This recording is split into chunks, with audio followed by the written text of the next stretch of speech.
Look guys, nalimutan ko kasing i-post. Last year, meron din si Joseph niyan. Tuwing mayroong may birthday guys, sa classroom nila, ito ang ipinapagawa ng teacher. Napakagaling guys, napakagandang idea.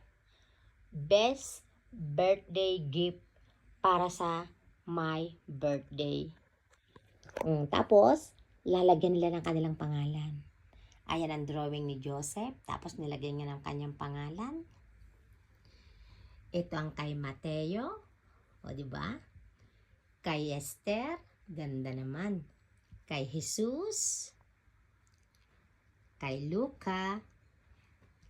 Kay Gago. Veni. Theo. Leo.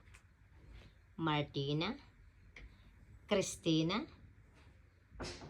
Angelina, Isabel, Tristan, Javier, yan, best friend niya yan, Daniel, Hugo, Yanis. Diba guys? Napakaganda niyan. Gusto kong lagyan ng kwadro eh. O diba? Napakagandang souvenir niyan guys. Napakagaling nung teacher. Best birthday gift kay Joseph ng kanyang mga kaklase. Ayan. Happy birthday, Joseph.